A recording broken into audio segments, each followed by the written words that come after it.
እሺ እንግዲህ ባለፈው ሳምንት ስናይ ነበረ ጥቃቅን ናቸው ግን እጅግ ጠቢባን በሚል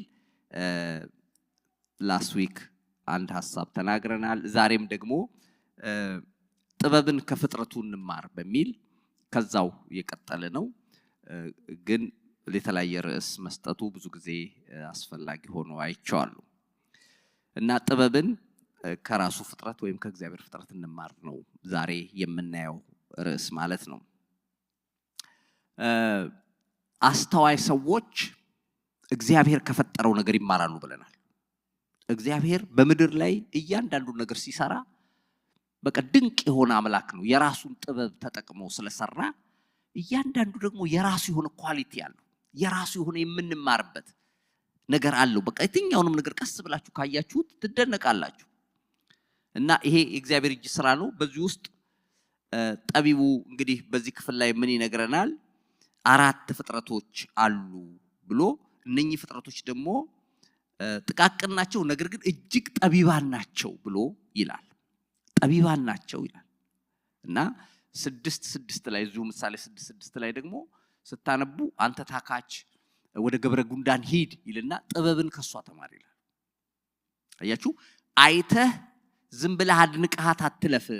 እሷ የሄደችበትን የህይወት ጉዞ ላንተ የሚጠቅመው ውሰድ ነው የሚለው። ተማር ከሷ ብሎናል። እና ባለፈው ስለ ጉንዳን ስንመለከት የተለያየ የሚያስገርም ነገሮችን አይተናል በሷ ህይወት። ከነኚህም ውስጥ በጣም የሚገርማችሁ አለቃ የላቸውም የሚል ቃል ተጽፎላቸዋል። አለቃ የላቸውም ይላል እና ይሄንን በምንድነው ለማየት የሞከርነው? የራስ ተነሳሽነት እንዳላቸው፣ ግፊያ አይፈልጉም። ከውጪ በቃ ይሄን አድርግ አታድርግ የሚላቸው ሳይሆን መደረግ ያለበትን ነገር ራሳቸው በትክክል የሚያደርጉ እንደሆኑ ለማየት ሞክረን ነበረ። ሌላው በገብረ ጉንዳን ያየነው ምንድነው? ያቅዳሉ። እቅድ አላቸው። ገና እዚህ ጋር ሆነው ሰመር ላይ ሆነው ስለ ክረምት ያቅዳሉ እና በፕላን የሚኖሩ እንደሆኑ አይተናል። በዚህ ውስጥ ያቅዳሉ ብቻ ሳይሆን ፈተና እንደሚያልፍ ያውቃሉ። አሜን በሉ እስቲ። በቃ ዘመን እንደሚቀያየር ያውቃሉ። ሁሉ ጊዜ ፈተና እንደሌለ፣ ሁሉ ጊዜ ደግሞ ምቾት እንደሌለ ያውቃሉ።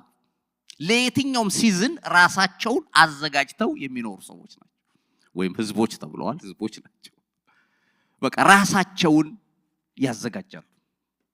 ይሄ ከነሱ የምናየው ትልቅ ነገር ነው። ሌላው ስንመለከት የነበረው ተስፋ አይቆርጡም። የሚገርማችሁ እስቲ ቀስ ብላችኋቸው ጉንዳኖች በዚህ ጋር ይሄዳሉ። መንገድ ከተዘጋ ይቀይራሉ፣ ሌላ መንገድ ይፈልጋሉ እንጂ ተስፋ አታስቆርጧቸው። እንዲሁ እንደ አማኝ በቀላሉ ተስፋ የምንቆርጥ በቃ የሆነ ቻሌንጅ ሲገጥመን ቶሎ የምንተው መሆን እንደሌለብን ከነሱ መማር ይቻላል።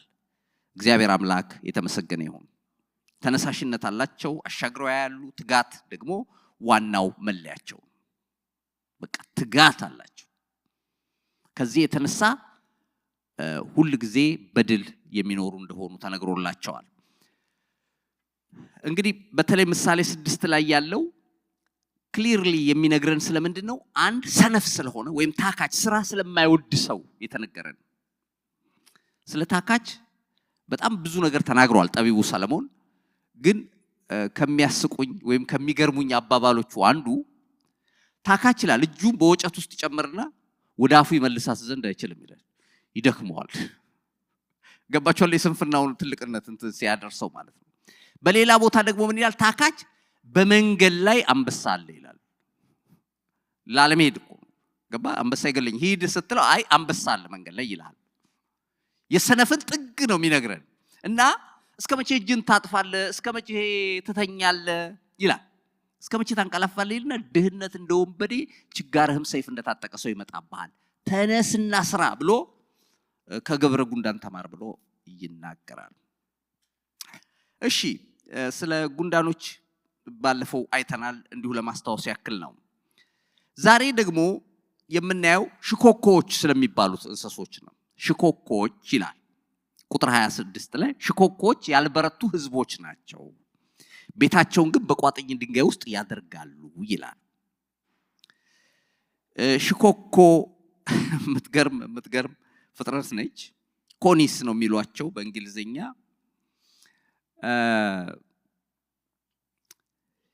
እኔ ያደኩበት አገር ወደ ገጠር ውስጥ ለአገልግሎት ምናምን ስንሄድ አይቻት አውቃለሁ። የሚገርማችሁ በቃ ትልቅ ተራራ፣ ይሄ ድንጋይ ብቻ የሆነ ተራራ ውስጥ ነው የሚኖሩት፣ አለት ውስጥ ማለት ነው። እና በዛ ላይ ሲሯሯጡ ታያላችሁ። እኛ እንዳውም ጠጠር እያነሳ ምናምን ስንወረውርባቸው ዘለው ቋጥኛቸው ውስጥ ይገባሉ። ቋጥኝ ውስጥ ነው ዘለው የሚገቡት። እና ጠቢቡ ምን ይነግረናል? ከነሱ ተማር ይላል። ምን ልማር? ከነኚህ ፍጥረቶች ምንድነው የምማረው ብለን እስቲ ሰፋ አድርገን፣ እሱ አጠር ያለ ነገር ነው የነገረን፣ እኛ ግን ተንተን አድርገን እንየው። ምንድነው? አንደኛና ዋናው ደካማ መሆናቸውን ያውቃሉ። አሜን በልስት ገባችሁ አይደል? ደካማ መሆናቸውን ያውቃሉ። ፕሮቴክሽን የሚፈልግ ሰው አቅሙን ያወቀ ነው። ጉልበተኛ ሰው መጠለያ ከለላ አይፈልግም፣ ራሱ እንደሚችል ያምናል። እነኚህ ፍጥረቶች ግን አቅም እንደሌላቸው ያውቃሉ። ጠላቶቻቸው ከነሱ ይልቅ ብርቶች እንደሆኑ ያውቃሉ። በቀላሉ ብትመቷቸው የሚሞቱ ናቸው። እንደ ከብቶች ቀንድ የላቸውም፣ እንደ ነብር ጥፍር የላቸውም፣ እንደ አንበሳ ጉልበት የላቸውም። ራሳቸውን የሚከላከሉበት ብዙ ነገር የላቸውም። በነገራችን ላይ አንዳንዱ ፍጥረት እኮ እኛ እንዳው እነሱን እንደ ክፉ እናያቸዋለን እንጂ ራሳቸውን ፕሮቴክት ማድረጊያቸውን ነው ታውቃላችሁ። ንብ ለምሳሌ፣ ንብ ሰራተኛ ናት። ሰውም ጋር እሷን ነገርም መፈለግ አትፈልግም። ሄደች እንዳውም ሰራተኛ ድንጉላ ምናምን ብለን ተምረናል። ንግስቲቱ ሄዱ ውሃ ይቀዳሉ፣ ምግባቸውን ነው የሚሰሩት። መሀል ላይ ከሄድክ ግን ይነድፈዋል። ገባለ? በስራቸው ከገባ ወይም ደግሞ የሚሰሩትን ስራ አስተጓጉላለሁ ካልክ ይጣለዋል። ያ ፕሮቴክት ማድረጊያቸው ነው። እነኚህ ግን ሽኮኮዎች ራሳቸውን የሚያስጥሉበት ወይም የሚከላከሉበት የላቸውም። ስለዚህ ደካማ መሆናቸው vulnerable መሆናቸውን ያውቃሉ። እናስ ማደሪያቸውን አበጁ። አሜን በልስቲ። እህቴ ደካማ እንደሆንሽ ታውቂያለሽ? ደካማ እንደሆንክ ታውቃለህ? ሰው እኮ አያውቅም። ሰው ደካማ መሆኑን የማያውቅ ፍጥረት ቢኖር ሰው ነው። ግን ደካማ ሆኖ ማለት ነው። ባለፈስ ነግራችሁ ነበር ሰዎች የሚሞቱበት 10,000 መንገድ የሚላል። በሺህ መንገድ ሰው ሊሞት ይችላል። በሺዎች የሚቆጠሩ ሪዝናል ሰው ለመሞት።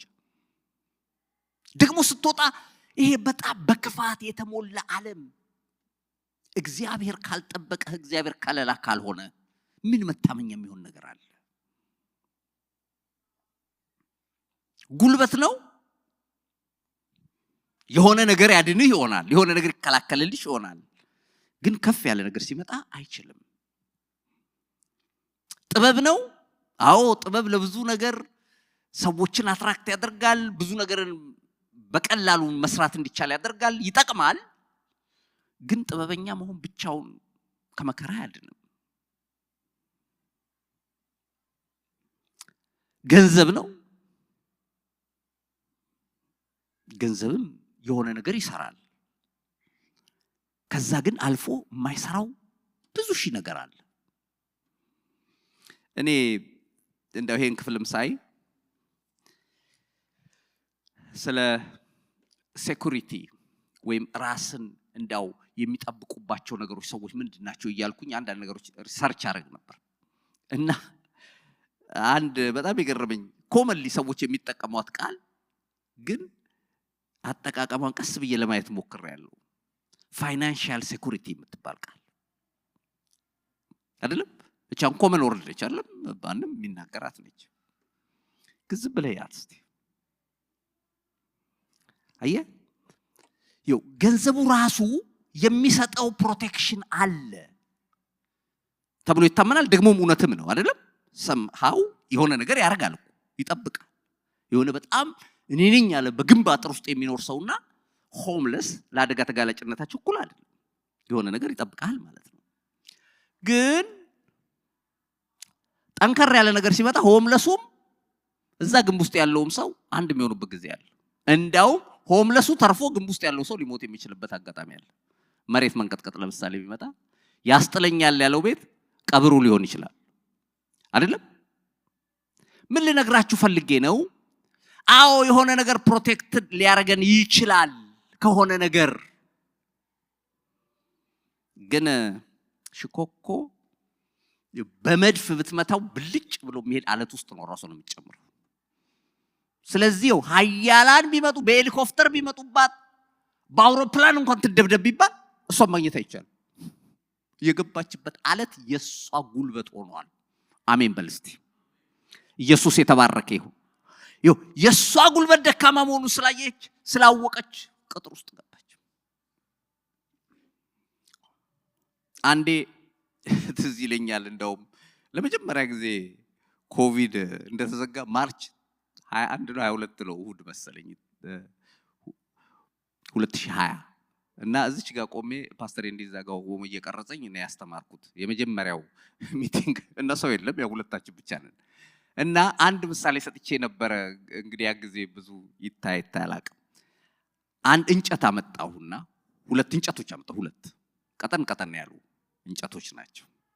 ከዛ አመጣሁና ቀጭ አረኩት። አንደኛው ተሰበረ። ያንኑ የሚያክል እንጨት ሌላ የመጣውን አንድ የብረት ቱቦ ነበር፣ እዛ ቱቦ ውስጥ ጨመርኩት እና ልስበር ስለው አልሰበር አለ። የቱቦው የብረቱ ኃይል የእንጨቱ ሆነ እዛ ውስጥ በመግባቱ ምክንያት። አየህ ብልህ የሆንከው መቼ መሰለ? እግዚአብሔርን አለቴ ነህ፣ መታመኛዬ ነህ፣ ባንተ እሸሸጋለሁ፣ ከጠላቶቼ እጅ ባንተ አመለጥኩ ያልክ ቀን ብልህ አንተ ሆነሃል፣ ሽኮኮ ሆነሃል። ኢየሱስ የተባረከ ይሁን። ስለዚህ እግዚአብሔር ዛሬ የሚመክረው ለአማኞች ይሄንን ነው። መሸሸጊያችሁን አስተካክሉ። ሳናቀው አንዳንዴ ምን ደግፍባቸው ነገሮች አሉ።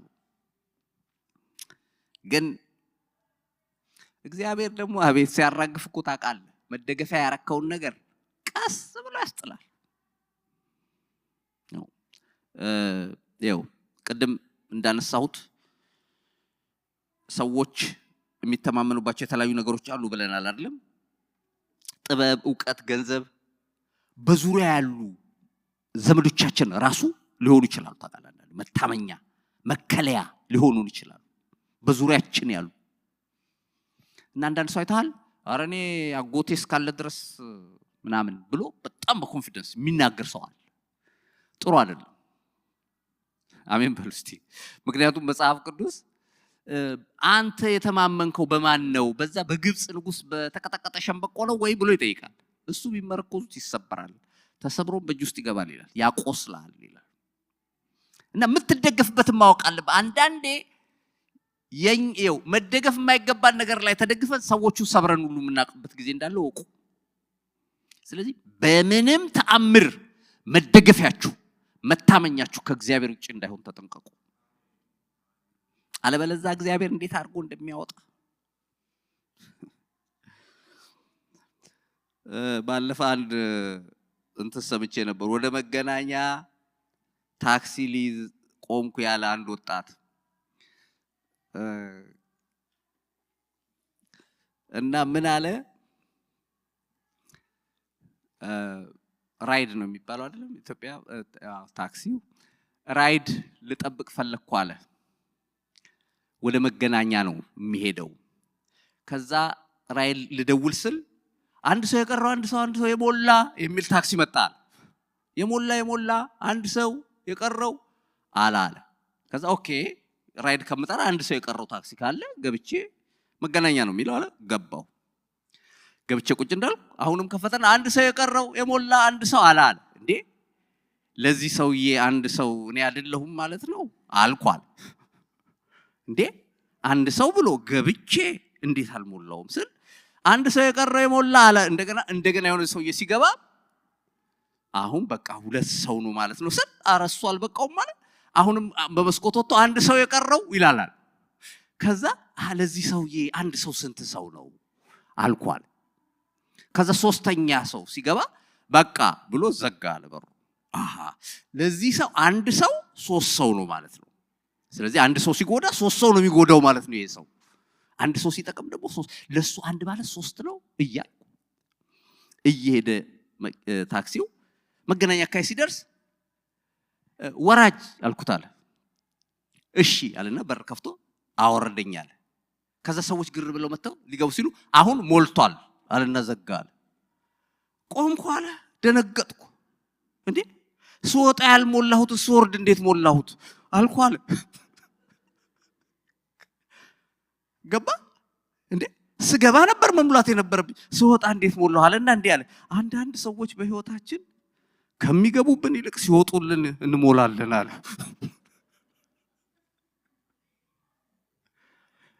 ገብቷል። ምንድነው መደገፊያ የሆነው መታመኛ የሆነው አንዳንዴ በቃ የምትለውን ነገር እግዚአብሔር ያጎልልሃል። በእግዚአብሔር ላይ እንድትደገፍ በእግዚአብሔር ላይ እንድትታመን የሚያደርግ አካሄድ ሄደ። ስለዚህ አስተዋይና ብልህ ሰው ግን ምን ያደርጋል መሰለ? መጀመሪያውን ሁሉ ነገር በሰላም እያለ ከእግዚአብሔር ጋር ይጣበቃል። አሜን አይባልም ወይ?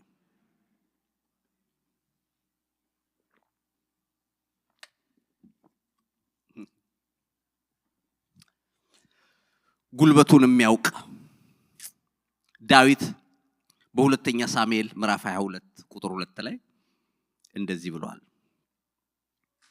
ሁለተኛ ሳሙኤል 22:2 እንዲህም አለ ይላል፣ እግዚአብሔር አለቴ አምባዬ መድኃኒቴ ነው፣ እግዚአብሔር ጠባቂ ነው፣ በእርሱም እታመናለሁ፣ ጋሻዬና የረድኤቴ ቀንድ መጠጊያዬም መሸሸጊያዬም መድኃኒቴ ሆይ ከግፍ ስራ ታድነኛለህ ይላል።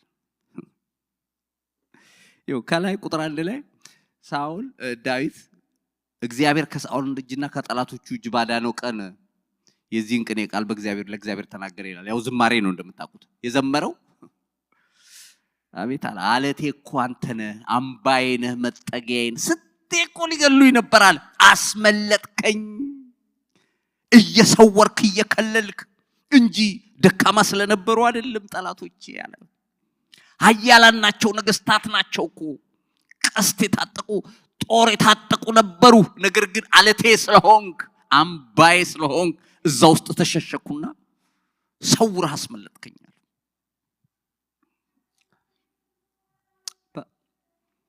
እግዚአብሔር ከሰወረ ይሰውርሃል። አሜን በሉ እስቲ። ኤርሚያስና ባሮክን እግዚአብሔር ሰውሯቸው ነበርና አልተገኙም። እግዚአብሔር ሲሰውር እግዚአብሔር ከክፉ ነገር ይሰውራችሁ። አምባዬ ነው በእርሱ እታመናለሁ አለ ዳዊት። የሚገርማችሁ እንደምታውቁት ዝማሬዎቹ በብዛት በእግዚአብሔር ላይ መተማመንና መደገፍ ላይ ያተኮረ ሰው ነው። ስለ ራሱ ኃይል አያወራም። እንዳውም አንድ ጊዜ ከፍልስጤማውያን ጋር ለውጊያ ወጣ እና ከመውጣቱ በፊት ግን በአምባዮት ውስጥ ገብቶ ተደበቀና ጸሎት ገባ። እግዚአብሔር ሆይ አለ ይኸው ጠላቶች ኃያላን ናቸው፣ ታጥቀው መጥተዋል። እኔም ኦፍ ኮርስ ሰራዊት አለኝ፣ ግን ልውጣ አለው ይላል። ልውጣ ሲለው እግዚአብሔር ውጣ፣ በሾላው ዛፍ በኩል ውጣ አለው። የሾላውን ሽውሽውታ በሰማህ ጊዜ እግዚአብሔር ድል ሰጥቷልና ተዋጋ አለው ይላል። ዳዊት እንደተባለው አደረገ። ፍልስጤማውያንን መታ። ከዛ በኋላ ድራሻቸውን ካጠፋ በኋላ ተመልሶ ምን ቢዘምር ጥሩ ነው? በአልፐራሲም ብየዋለሁ ይህን ቦታ አለ። ለምን ሲሉት ውሃ እንዲያፈርስ እግዚአብሔር ጠላቶችን አፈረሳቸዋል። አሜን በል እስቲ። የተዋጋው እኮ እሱ ነው። ድሉ ሲመጣ ግን ቶሎ ሃሌሉያ አሜን በል እስቲ ወደ እግዚአብሔር ይመልሳል። ጎልያድ ፊት ራሱ ሲቀርብ ጎልያድ አንተ አለው እኔ ውሻ ነኝ በትር ይዘህብኝ የምትመጣው አለ እና በጣም ጎልያድ ተቆጥቶ ሲናገር ዳዊት እንዲህ አለ አይደለም አለው ስማ አንተ የምታውቀው በጦር በጭሬ በቀስት በሰይፍ ነው አለው። እግዚአብሔር ግን አለው ያለ ሰይፍ ያለ ጦር ያለ ቀስት እንደሚያድን ሊያስተምር ስለወደደ እግዚአብሔር የተገዳደልከው ደግሞ የጭፍሮች አምላክ ስለሆነ በፊቴ ይመታሃል አለው። አሜን በል እስቲ ሃሌሉያ። ተግዳሮቶቹን እንኳን የሚያሸንፍበት የሚፎክርበት በአምላኩ በእግዚአብሔር እንጂ በራሱ ጉልበት አልነበረም። እንደሱ ካረክ እስከ መጨረሻው ትሄዳለህ። እንደሱ ካረክሽ የሚያስቆምሽ ኃይል በመንገድሽ ላይ የለም። ብቻ አምላክሽን አስቀድሚ። እግዚአብሔር ከፊቴ ይውጣ በይ። ኢየሱስ የተባረከ ይሁን። እና ዳዊት ድንቅ ሰው ነበር። ለእግዚአብሔር ቅድሚያ በመስጠት እግዚአብሔርን መታመኛው በማድረግ የሚያምን ሰው ነበር። መዝሙር 46 ቁጥር 1 ላይም እንደዚህ ብለዋል። መዝሙር 46 ቁጥር 1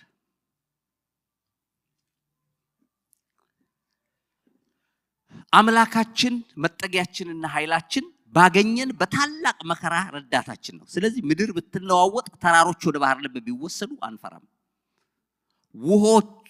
ውሆቻቸው ጮሁ ተናወጡም፣ ተራሮችም ከኃይሉ የተነሳ ተናወጡ።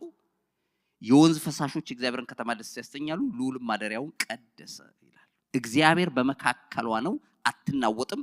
እግዚአብሔርን ፈጥኖ ይረዳታል። አሜን በሉ እስቲ።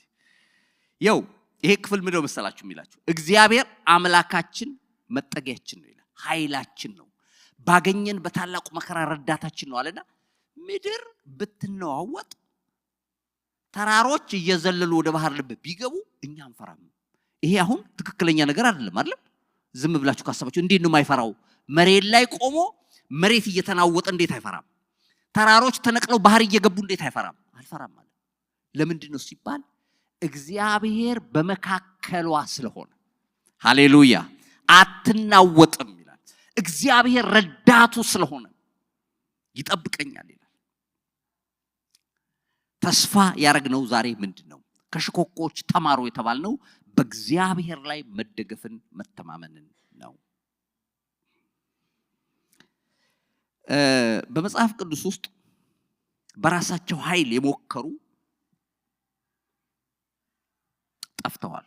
በራሳቸው ጉልበት እናረጋዋለን እንችላለን ያሉ ኃያላን ነበሩ። ለምሳሌ ፈርዖን ነው። ፈርዖን የተነሳበት በእስራኤል ላይ ሲነሳ በጣም እርግጠኛ ነው። ምክንያቱም የራሱ ባሪያዎች የነበሩ ሰዎች ናቸው። እና ወታደር እንኳን አንድ ወታደር እንኳን የለም። ታውቃላችሁ በዕብራውያን መንደር አንድ ወታደር የለም። ዕብራዊ መሆን በራሱ ወታደር ከመሆን ይከለክላል። አትችልም። ለምን? ነገ ጠላትነት ይነሱብናል ተብሎ ስለሚታሰብ ወታደር ለመሆን እንኳን ግብፃዊ መሆን አለ። ኢጂፕሽያን ካልሆንክ አይሁድ እስራኤላዊ ከሆንክ ወታደር መሆን አትችልም። ስለዚህ ጭቃ ሲያቦቁ ያው እንደምታውቁት ፒራሚድ ሲያሰሯቸው የተለያየ እርሻ ሲያሰሯቸው ነው የኖሩት። እና ይሄ ህዝብ ነው የወጣው እግዚአብሔር ልቀቅ ብሎሃል ተብሎ ፈርዖን እምቢ ሲል እግዚአብሔር እጁን አነሳ። ከዛ በኋላ አስወጣቸው። ወጥተው ጉዞ ሲጀምሩ ግን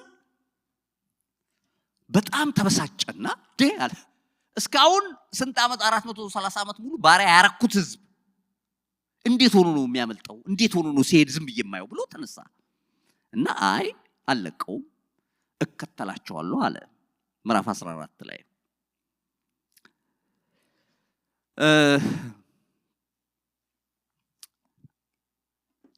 በተለይ ከፍ ብዬ ባነበው ጥሩ ነው። ምዕራፍ 14 ከቁጥር 5 ጀምሮ እንዲህ ይላል። ህዝቡም እንደኮበለሉ ለግብጽ ንጉስ ነገሩት። የፈርዖንም ባሪያዎች ልብ በህዝቡ ልብ ተለወጠና እንዳይገዛልን እስራኤልን የለቀቅነው ምን አድርገናል አለ። ሰረገላውንም አሰናዳ፣ ህዝቡንም ከእርሱ ጋር ወሰደ። 600 የተመረጡ ሰረገሎችን የግብጽንም ፈረሶች ሁሉ በእያንዳንዱም ሰረገላ ሁሉ ላይ 3ተኞችን ወሰደ። እግዚአብሔርም የግብጽን ንጉስ የፈርዖንን ልብ አጸና፣ እርሱም የእስራኤል ልጆች አሳደደ። የእስራኤል ልጆች ከፍ ባለች እጅ ወጡ ይላል። ፈርዖን በጣም የተቆጣው ለጥፋቱ ነው። እስካሁን ባሪያ አድርጎታል። አሁን እግዚአብሔር እየመራው እንደሆነ አላወቀም። እግዚአብሔር ቅጥሩ እንደሆነ አላወቀም። ሲያየው ሲመዝነው ይሄ ተራ ህዝብ አለ። ይሄ ገበሬ ምንም የማያውቅ እኔ አሁን እጄ በአንድ ጊዜ ጭፍልቅልቅ አላረገው። ጦር የለው፣ ሰረገላ የለው፣ ፈረስ የለው። እናት ልጇን ተሸክማ ወንዶቹ ዕቃ ተሸክመው የሚሄዱ የሆነ ህዝብ ነው። ተመልከቱ፣ ዕቃ መዓት ያለ ድንኳን የያዘ ምናምን ህዝብ የሚሄድ ህዝብ፣ እግረኛ ዝም ብሎ የሚሄድ ህዝብ 10 ወታደር አይበቃው ዝም ብሎ ማን ሊዋጋው ይችላል?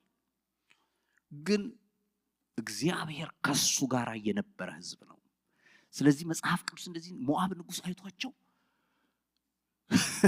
ሁሌ የሚገርመኝ የሞዓብ ንጉስ አይቶ እንዴ አለ ይሄ በሬ ለመለመውን ሳር እንደሚጨርስ ይሄ በዙሪያዎቹ ያለውን ህዝብ ሁሉ ይጨርሳል አለው ይላል።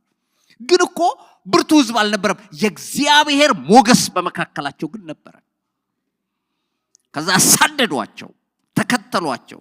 ህዝቡ አላወቀም የእግዚአብሔርን ነገርና ቁጥር 12 ላይ በምድረ በዳ ከምንሞት ብንገዛላቸው ይሻላልና ተወን ለግብፃውያን እንገዛ ብለን በግብፅ ሳለን ያልንህ ቃል ይህ አይደለምን አሉት ይላል። ወደ ኋላ ሲያዩ ጦሩ እየገሰገሰ መጥቷል። ሰይፍ የታጠቀ ኃያላን ሶስተኛ የሚባለው ዛሬ ኮማንዶ እንደሚባለው ጦር ነው። የፈርዖን በኃይል እየገሰገሱ በሰረገላ ሊሄዱባቸው ይችላሉ። ደፍጨጫዋቸው ሊሄዱ እየገሰገሱ ሲመጡ ወደፊት ሲያዩ ባህር ነው። ወደ ኋላ ሲመለከቱ የፈርዖን ጦር ነው። ማምለጥ የሚቻል አይመስልም። ያለቀ ይመስላል። በቃ ሁኔታው ደስ አይልም። አትሞስፌሩ አካባቢው የሚያወራው ያላችሁ ጥቂት ሰዓታት ብቻ ነው። ከእንግዲህ በኋላ ህይወታችሁ አክትሟል የሚል ነው። ግን በዛ መካከል ሙሴ ወደ እግዚአብሔር ጮኸ። እባክህ እግዚአብሔር ሆይ ብሎ ሲጮህ እግዚአብሔር እንዲህ አለው፣ ለምን ትጮህብኛለህ? ሃሌሉያ። ንገራቸው፣ አትፍሩ በላቸው። ዛሬ የምታዩአቸውን ግብፃውያን ለዘላለም አታዩአቸውም በላቸው። አሜን በሉ እስቲ ወገኖቼ። የሚያሳድዷችሁን ጠላት በከፍተኛ ሁኔታ በህይወቴ በዚህና በዚህ ያሳድደኛል የምትሉትን የሰራዊት ጌታ እግዚአብሔር ጣልቃ ሲገባ ለዘላለም አታዩአቸውም። አሜን በሉ እስቲ። ምክንያቱም እግዚአብሔር እጁን ይዘረጋል፣ የጠላትን ወገብ ይወጋል። ይሄው ፈርዖንና ሰራዊቱ በባህር መካከል ሰጠሙ። እግዚአብሔር በዛች በትንሽ በትር ባህሩን ከፍሎ የራሱን ህዝብ በደረቅ በባህር መካከል አሻገረ። ሃሌሉያ። ኢየሱስ የተባረከ ይሁን። ያው እግዚአብሔር ከሱ ጋር ያለ ሰው ሲያዩት ምስኪን ነው፣ ግን እንደ ሽኮኮ ነው። አሜን በሉ እስቲ። በመስሪያ ቤት የሚያስጨንቋችሁ አሉ። በአካባቢያችሁ እንደው ንቀዋችሁ እንደ ትንሽ ነገር የሚያዩዋችሁ እንደ ጤፍ ስለራሳችሁ ያላችሁ ግምት ከፍ ብሎ እናንተን አትፍሩ። እግዚአብሔር ከእናንተ ጋር ከሆነ የእግዚአብሔር ኃይል የእናንተ ኃይል ይሆናል። ራይሙንዳ የሚባል ስለ አንድ ሰው ታሪክ በቅርብ ሰማው። ሳንታ ክላራ የምትባል ብራዚል ውስጥ አንዲት ትንሽዬ ከተማ ውስጥ የሚኖር ሰው ነው። ይሄ ራይሙንዳ የሚባለው ሰው ክርስትናን ይጠላል፣ ክርስቲያኖችን ያሳድዳል። ደግሞ ትንሽዬ በገጠሩ በአካባቢው ባለው ቦታ ውስጥም ትንሽ ሀብታም የሚባል ሰው ሆቴል ነገር አለው እና ከዛ ብዙም ሳይርቅ ነው ቸርቹ ፊት ለፊት አካባቢ ነው። እና ሁሉ ጊዜ እየወጣ ይሳደባል አማኞችን። ከመሳደብ አልፎ መጥረቢያ ይዞ የመኪናዎቹን ጎማ ይቀዳል። ምንም እኮ አላረጉትም። ኢቭን አያውቃቸውም እኮ የማን እንደሚቀድ ራሱ አያውቅም። አማኝ ስለሆኑ ብቻ ይወጣል፣ ሁሉ ጊዜ ይሳደባል። ከዛ ውጪ ያው አምፕሊፋየሩን ከፍቶ ሙዚቃ ዘፈን አድርጎ ወደ ቸርቹ ይለቅባቸዋል፣ እነሱ እያመለኩ ማለት ነው። እነሱ ግን ማንም ክፉ ማይናገረውም፣ ያውታል፣ ዝም ብለው ይወጣል፣ ይገባሉ። ሁሉ ቀን ይሳደባል፣ ልደባደብ ይላል። በቃ ብቻ ሰው ሁሉም ዝም ብሎ ጸጥ ብሎ ወደ ቤቱ ነው የሚሄደው። አገልጋዮቹም ሊያግባብሉት ቢሞክሩም እሱ የሚሞከር ሰው አይደለም። አንድ ቀን ራይሙንዳ ስልክ ደረሰው። ማታ ሰዓት ነው። ቤቱ ቁጭ ብሎ ሄሎ ሲል በአስቸኳይ እንድትመጣ ወንዱ ልጅ ታሞ ሆስፒታል ነው ያለው፣ ድንገት ወድቋል፣ በሞትና በህይወት መካከል ነው፣ ድረስ አሉት። ቢያንስ አይኑን የው አብቅቶለታል ብለው አሉት። ከዛ ወጣ የሚረዳው ሰው ፍለጋ በዚህ ጋር ቢያል ሌላውም ኮሚኒቲውም ብዙ በሱ ደስተኛ አይደለም እና እዛ ጋር ስልክ ቢደውል የሚያነሳለት የለም ወደዚህ ቢሄድ ቢዞር ምንም ማንም መልስ የሚሰጠው አጣ መሽቷል እየተሯሯጠ ሲያለ ትንሽ ላይት አንድ ቦታ ያያል የት ነው የሚያየው ቸርች ውስጥ ብርሃን ያያል እንግዲህ ሰው ያለው እዛ ነው ማለት ነው አሁን የሚይዘው የሚጨብጠው ጠፍቶታል የሰማው ዜና በጣም አስደንግጦታል ስለዚህ እየሮጠ ሄዶ ቸርቹን ከፈት ሲያደርግ አንዲት ሴት እየጸለየች ነው ሰውም ብዙም የለም እዛ ዘሎ ሄድና ተንበርክኮ እባክሽ ጸልይልኝ አላት ምን እንደው ልጄ እንደዚህ ሆኗል ወድቆ በቃ ኮማ ውስጥ ነው ያለው መሞቱ ነው ተብሏልና እባክሽን ጸልይልኝ ብሎት ተንበረከከ ሲንበረከክ እንዲህ አለችው ንስሐ ትገባለህ ንስሐ ከገባ ጸልይልሃለሁ ልጁ ይድናል አለችው አረ የፈለግሽው በይ አንዳንዱ ነው ቆይ ያያቅበታል ይይዛል የሆነ ቦታ ላይ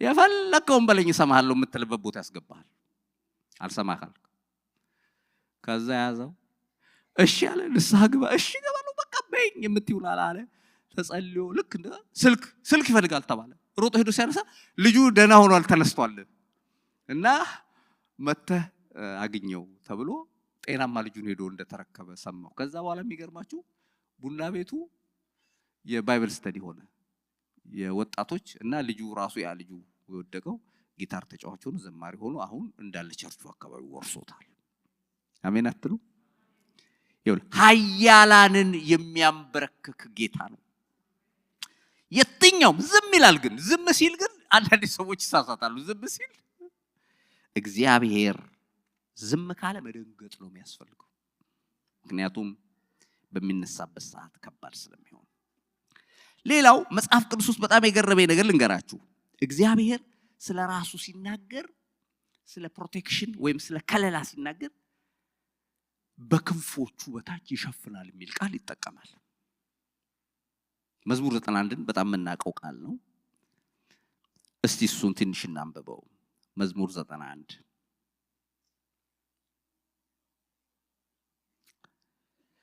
በልዑል መጠጊያ የሚኖር ሁሉም በሚችል አምላክ ጥላ ውስጥ ያድራል እግዚአብሔርን አንተ መታመኛዬ ነህ እለዋለሁ አምላኬና መሸሸጊያዬ ነው በእርሱም እታመናለሁ እርሱም ከአዳኝ ወጥመድ ከሚያስደነግጥም ነገር ያድንሃል ይልና በላባዎቹ ይጋርድሃል በክንፎቹም በታች ትተማመናለህ እውነት እንደ ጋሻ ይከብሃል ይላል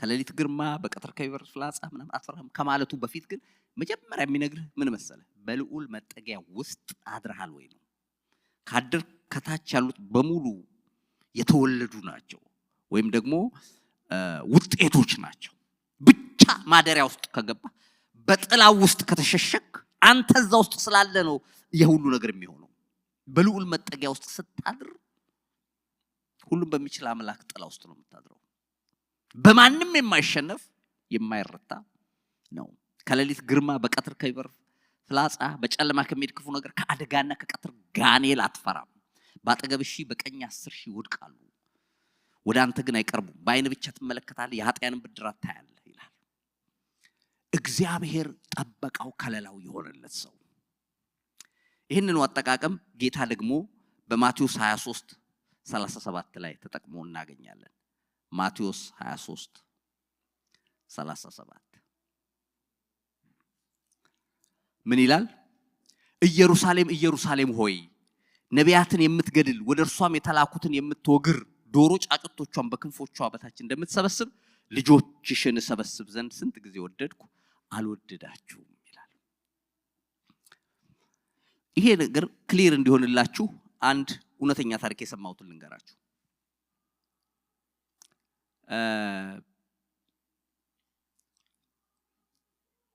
ምንድነው የሆነው እሳት ተነስቶ አንድ መንደር ያቃጥላል እሳት በቃ ኃይለኛ እሳት ተነስቶ አቃጥሎ እሳት ያው ሁሌም እንደምንለው ካቃጠለ በኋላ በጣም የሚገርመኝ ነገር ይጠፋል የሚፈልገው ነገር ከጨረሰ በኋላ ጥፍጥ አመድ ነው የሚሆነው በቃ ምንም የለም እሳት የለም ከዛ እንደሱ ጨርሶ ያካባቢው ሰው መጥቶ ምንድነው የተረፈው ነገር ብለው ሲሉ አንዲት ዶሮ ሙሉ ለሙሉ ተቃጥላለች ልክ አሁን አሮስቶ ዶሮ እንደሚጠበስ የለም እንደዛ የሆነች ዶሮ አገኙ ገፋ ሲያርጓት ከስሯ የሚሯሯጡ ጫጩቶች ወጡ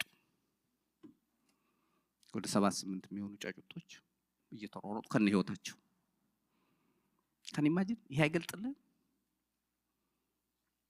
ለካሷ ተቃጥላ ልጆቿን አትርፋለች ልጆቿን አድናለች እና ጌታ የሚለው ይሄንን ነው አንድ ነገር ሲመጣ አይታችሁ እንደሆነ ጫጩቶች እናትየውም ዘላን ዘላፍን ነው የምታረጋቸው ትከልላቸዋለች በክንፎቿ በታች የእግዚአብሔር ክንፎች ደግሞ የትኛውም ብርቱ ኃያል ሊያሸንፈው የሚችል ስላልሆነ ለዘላለም መጠለያ መከለያ ይሆናል ክብር ለእግዚአብሔር ተሰጣለ ኢየሱስ የተባረከ ይሁን ሃሌሉያ ሃሌሉያ መጠለያ የሚሆን ነው የጌታ የእግዚአብሔር ክንዶች ለዘላለም አሸናፊ ናቸው አለቀ ብትል አያልቅም ምን አለው ከእንግዲህ በኋላ ብለ በሂሳብ ቢደረደር ሰዎች መተው ቢመሰክሩበት ነገስታት ቢያውጁበት ምሁራን ቢነጋገሩበት አልቋል ተብሎ በብዙ ማስረጃ ቢረጋገጥ የሰራዊት ጌታ እግዚአብሔር እዛ ውስጥ ካለ ነገሩ አያልቅም የመቀጠል እድል አለው ምክንያቱም የአባቶቼ አምላክ አለቀ በተባለ ነገር ላይ መስራት የሚችል ነው ተስፋ በተቆረጠበት ነገር እንደ አዲስ ማስቀጠል የሚችል አምላክ አለ የሞተ ነው በመተለው ነገር ላይ ህይወትን ያውጃል ሕዝቅኤል 37 አላነበብኩም ሂድ አለው ሄድኩኛል ሸለቆውን ተመልከት ሲባል የሞቱ አጥንቶች የሞሉበት የዘመናት ትላንት የሞቱ ሰዎች አይደሉ ምናልባት ሰራዊቶች ሊሆኑ ይችላሉ ይላል አንዳንድ ጽሑፍ ሳነብ ወታደሮች ሊሆኑ ይችላሉ ለዘመናት ከሞቱ የከረሙ መሆናቸውን የምታውቀው አጥንታቸው ከመድረቁ የተነሳ ተበታትኗል የደረቁ መሆናቸው ብቻ አይደለም በትንትናቸው ወጥቶ የትኛው አጥንት ጓደኛ እንደሆነ ማይታወቅ የአጥንት ክምር ያለበት ሸለቆ ውስጥ ነው ያስገባው አያዋለ ከዛ እግዚአብሔር እነኛ አጥንቶች በህይወት ይኖራሉ ወይ ብሎ ጠየቀኛል ሕዝቅኤል ግን ጎበዝ ነው ይኖራሉ ማይኖራሉ ማርሽልም ያለው ይኖራሉ እንዳይል የማይመስል ነገር ነው አጥንት ደረቅ አጥንት የሞተ ሰው አይደለም ያለው አይኖሩም እንዳይል የሚያወራው ማን እንደሆነ ያውቃል ሃሌሉያ ከዛ እንዲያል እኔ አላውቅም አለው አንተ ታውቃለህ እግዚአብሔር አለ አሜን በሉስት በነገራችን ላይ አንተ ታውቃለህ ይባላል እኔ አላውቅም ይባላል አንተ ታውቃለህ እግዚአብሔር እኔ አላውቅም ሲል እግዚአብሔር ትንቢት ተናገርባቸው አጥንት ከአጥንት ተቀራረበ ይላል ከዛ በኋላ እንደምታውቁ ስጋ ገባባቸው ጅማት ገባባቸው ቆዳ ለበሱ ሰራዊት ሆነው ቆሙ ይላል የሚያስተምረን ነገር አለ ዳይሬክት ይሄን ነገር ዝም ብሎ እንደዚህ አጥንት ምናምን ብለህ ብቻ እንድታልፍ አይደለም ያለቀ ነው ያልከውን ነገር እግዚአብሔር ቃል ካወጣበት በህይወት ይኖራል ማለት ነው አሜን አትሉም ለረጅም ዘመን ነው የምትለውን ነገር በህይወት ይኖር ካለው ይኖራል ኢየሱስ የተባረከ ይሁን ስለዚህ የምታመልኩትን አምላክ ወቁ መታመኛችሁ አርኩት ለትንሹም ለትልቁም እሱ ውስጥ ግቡ ሃሌሉያ ዳዊት አሁንም በመዝሙር 23 ቁጥር 4 ላይ በሞት ጥላ መካከል እንኳን ቢሄድ አንተ ከኔ ጋር ነህና ክፉን አልፈራም ማለት ሞት አጠገቤ ቆሞ ነው የሚለው ገዳይ ባለበት እሄዳለሁ አልፈራም ለምን እንደዚህ ሲባል አይቻለሁ ብዙ ጊዜ ሲያስጥለኝ ብዙ ጊዜ ሲያድነኝ ይውላችሁ አንዳንዴ የምናልፍባቸው እኮ መንገዶች እኛ እንደው ጠላቶቻችን ይመስሉናል እንጂ ጠላቶቻችን እኮ አይደሉም ጡንቻ የሚያሰሩ እነሱ ናቸው ይሄ የወርብሽ ብለሽ አዝነ ለሊቱን እንዴት እንዲሆናል ብለ ያደርክባቸው ለሊቶች ለምን ግን ሰው ግን እንዴት ይሄንን እንዲያረጋል ብለ በቃ ተገርመ ተደንቀ ተበሳጭተሽ አድረሽ ይሆናል አትጥላቸው መንፈሳዊ ጡንቻ የሚሆኑት እሱ ናቸው ነገ ገባ በዛ ነገር ሲመጣ እንደበፊቱ አትሆኑ እንደበፊቱ እንቅልፍ አታጣላቸው ምክንያቱም አንድ ያልፋል እና እግዚአብሔር ያሳልፋል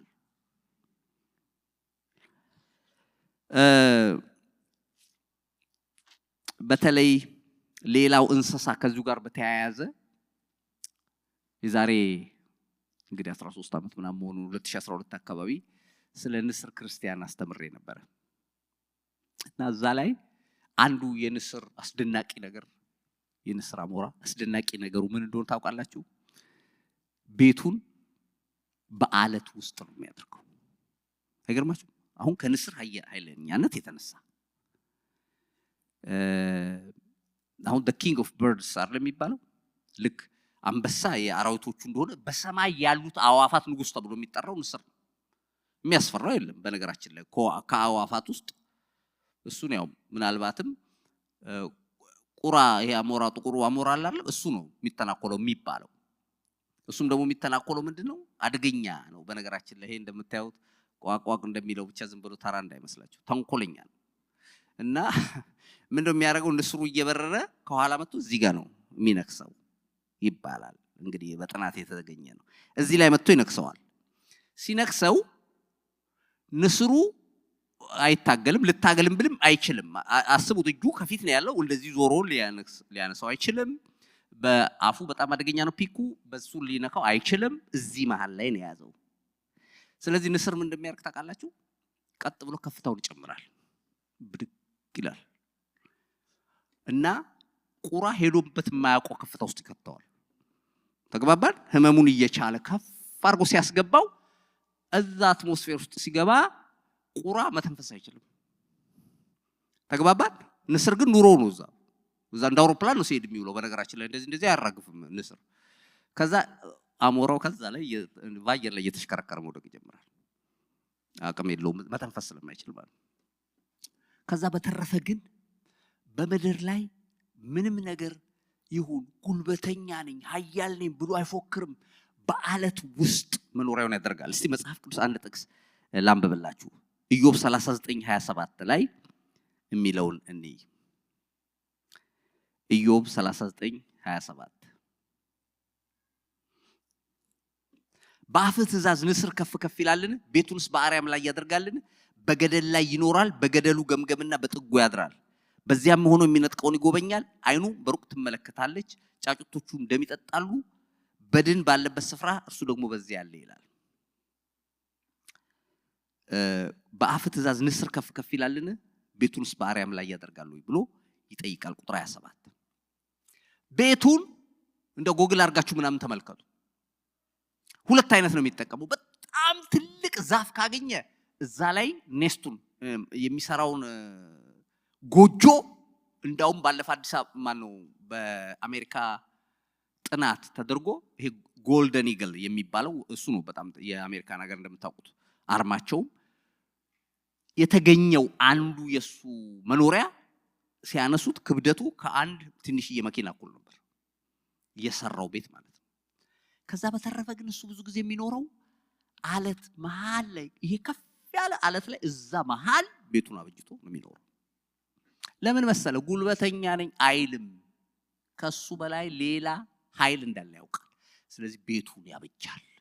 ስለዚህ ወገኖቼ ዛሬ እግዚአብሔር የሚመክረን ነገር ይሄ ነው። መተማመኛችሁ እግዚአብሔር ብቻ ይሁን። አደገኛው ነገር ሌላው መታመኛ ምን መሰለ? ቅድምም ነካ አድርገን አልፈነዋል፣ ግን አሁንም ላንሳው። ገንዘብ። እንደ ገንዘብ መጥፎ ነገር የለም እኮ ታውቃላችሁ አይደል? መቼም ፖዚቲቭ ሳይዱን ብቻ ስለምናይ ነው እንጂ አደገኛ ነው። ጌታ ራሱ ለሁለት ጌቶች መገዛት አይቻልም ብሎ ሰው የሚጠብቀው ምንድነው? መጽሐፍ ቅዱስ የማያውቅ ሰው ለሁለት ጌቶች መገዛት አይቻልም ይላል መጽሐፍ ቅዱስ ብትለው፣ ገምት ብትለው ምንድነው የሚለው? ለሰይጣንና ለእግዚአብሔር ነው የሚለው። እግዚአብሔር ግን ከሰይጣን በላይ ክፉ ነገር ነግሯል። ምንድነው ስንለው ሰው ለገንዘብና ለእግዚአብሔር መገዛት አይችልም። አይገርምም? አሁን አንዳንድ ሰው ስለ ገንዘብ እንድታወራበት አይፈልግም። የፈለከውን ተጫወት፣ ደስ ብሎ ተጫወት። ገንዘብ ካልክ ኢሚዲየትሊ ፊቱ ሊቀያየር ይችላል። የማይነካ ነገር ነክተሃል። ተግባባናል? በተለይ ስለ ቤተ ክርስቲያንም ስለ መስጠትም ሊሆን ይችላል፣ ስለ አስራትም ሊሆን ይችላል። እንዲች ብሎ እግዚአብሔር ይመስገን እኛ እንኳን ብዙ እንደሱ አናስተምርም። ግን በቃ የሆነ ገና መናገር ከጀመርክ ፈፈፈፍ የሚለው ሰው ብዙ ነው ያለው። አየየ ጀመሩ ደግሞ ይላል። አይፈልጉም። ግን እንዳው ምን እንደሚባል ታውቃላችሁ? በገንዘቡ ታማኝ ያልሆነ ሰው እውነተኛ አማኝ አይደለም ነው የሚባለው። ምክንያቱም ልብህ ባለበት ገንዘብ በዛ ነው ብሏልና ጌታ። ስለዚህ በሌላው ነገር ተሳተፋችኋለሁ፣ በዚህ ግን አትምጡብኝ ማለት አይቻልም። አሜን። እንግዲህ አንዳንዴ እንዲህ ሲመጣ እና ካርጎ ማለፍ ጥሩ ነው ብዬ ነው።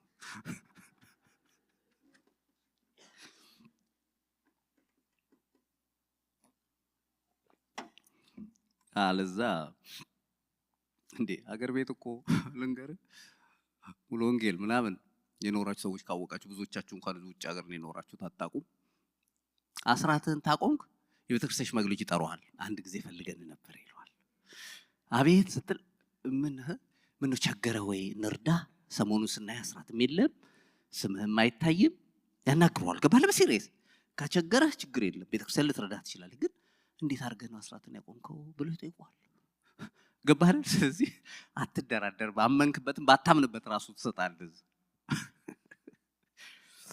ያስቀሙነታችሁን እሺ እኔም ዝም ብዬ ነው እንደዚህ ነው የሚል ነገር የለም እዚህ ጋር ጌት እንዳወጣሁት እና ንስር ትልቁ ኳሊቲው በአለት መካከል ይኖራል መታመኛው እግዚአብሔር ነው እንዲሁ እንዳልነው ደግሞ ሰው ለገንዘብ መገዛት ይችላል አለመገዛትም ይችላል ሀብታም ሰው ማን ነው ብለህ ካልከኝ ገንዘቡን የሚገዛ ሰው ነው ሀብታም ገንዘቡ የሚገዛው ሰው ገንዘብ ያለው ደሃ ይባላል እንዴ አንዳንድ ሰው በጣም ሀብታም ሆኖ ሄዶ ሴል ያያል እቺ ነገር ስንት ነች ቀነሰች 50 ሳንቲም ብር እንደው ሴል ማየት መጥፎ ነው ማለት አይደለም ገባችኋል ግን እኮ በቃ በስነ ስርዓት የሚፈልገው ነገር ገዝቶ መሄድ ነው አንዳንዴ ገባችኋል እንደ ሁሉን ነገር ተብሎ ነገ እኮ ስንሄድ እንሸኛለን ባንክ ብራችን ይያል በቃ ከዛ በኋላ ልናዝበት አንችል በቃ እንሄዳለን ይዘን እንትኑን ይዘን ማን ይስበት እሺ ጌታ ይባረክ ጌታ ማን ነው ጳውሎስ ምን ብሎ መከረ መሰላችሁ ለሀብታሞች በቤተክርስቲያን ላሉ ሀብታሞች ለጢሞቴዎስ እንዲህ ብሎታል አንደኛ ጢሞቴዎስ ምዕራፍ 6 ላይ ያለውን ቃል አነብ ከዛ ጋር ስለሚሄድ ነው እንክፍል ያነሳውት አንደኛ ጢሞቴዎስ ምዕራፍ 6 ቁጥር 17 ላይ እንዲህ ይላል በአሁኑ ዘመን ባለጠጎች የሆኑትን የትዕቢትን ነገር እንዳያስቡ ደስም እንዲለን ሁሉን አትርፎ በሚሰጥ በሕያው እግዚአብሔር እንጂ በሚያልፍ ባለጠግነት ተስፋ እንዳያደርጉ እዘዛቸው እውነተኛውን ሕይወት ይዙ ዘንድ ለሚመጣው ዘመን ለራሳቸው መልካም መሰረት የሚሆንላቸውን መዝገብን እየሰበሰቡ መልካምን እንዲያደርጉ በበጎም ስራ ባለጠጎች እንዲሆኑ ሊረዱና ሊያካፍሉ የተዘጋጁ እንዲሆኑ መከራቸው ይላል ያው በዚህ ክፍል ላይ ምንድነው የሚለው መሰላችሁ በአሁን ዘመን ባለጠጎች የሆኑትን እንዲህ ብለ መከራቸው የትዕቢትን ነገር እንዳያስቡ ገንዘብ ትዕቢተኛ ያረጋል እንደፈለክ እንድትናገር ያረጋል ደሃና ሀብታም ሲናገሩ እኩል አይደለም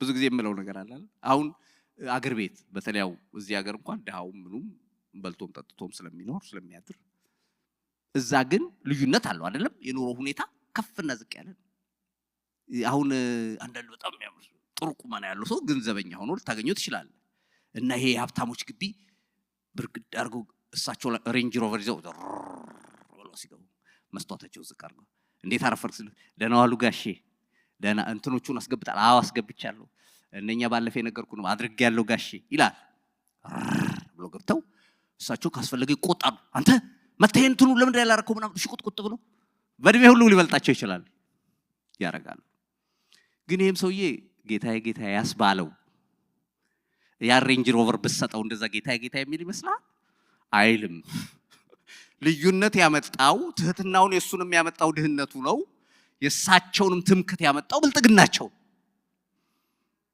አየ ዓለም ስለዚህ ይሄ ስርዓቷ ነው ማለት ነው እኛ ግን እንደ አማኝ ሲኖረንም ሰየው ሳይኖረንም ሰየው በሱ ምክንያት የሚመጣ ትምክት ሊኖረን አይገባም እግዚአብሔር ነው ትምክታችን ሃሌሉያ በመልካም ነገር ባለጠጎች እንዲሆኑ ሁሉን አትርፎ በሚሰጥ በሕያው እግዚአብሔር እንጂ በሚያልፍ ባለጠግነት ተስፋ እንዳያደርጉ ምከራቸው ያልፋል ኢየሱስ የተባረከ ይሁን የማያልፍ የሚመስላችሁ ነገር ሁሉ ያልፋል የፈለከው ነገር ያልፋል እንኳንስ ንብረት ምናምን አለ እኛ ራሳችን እናልፋለን ይሄን ወቅ በቅርብ አንድ ዜና አይቼ በጣም ልብ ያዝኖ ነበር አንድ በጣም ታዋቂ አገልጋይ ነው ፓስተር ነውና ጤነኛ በጣም ጠንካራ ድንገት ወደ ጌታ ሄዳሉ። ምን ሆኖ ነው ሲባል እንግዲህ በሳይንሱ ሃርት አታክ ምናምን ተብሎ ምን ልል ነው ይሄዳል ሰው በቃ ፓስተርም ቢሆን ይሄዳል ምንም ቢሆን ይሄዳል። ቀኒቱንና ጊዜውን አታቅም። ስለዚህ ሁሉ ጊዜ ነቅቶ መኖር በእግዚአብሔር ተስፋ ጤናማ ያልሆነ ፕላን እንዳይኖራችሁ እግዚአብሔርን ብቻ ተስፋ አድርጉ። እግዚአብሔር የተመሰገነ ይሁን። እንግዲህ እግዚአብሔር ከዚች ከትንሿ ፍጥረት እንድንማር የነገረን ጥበብ ዛሬ መከለያችሁን እኔን አድርጉ የሚል ነው። እንጸልያለን።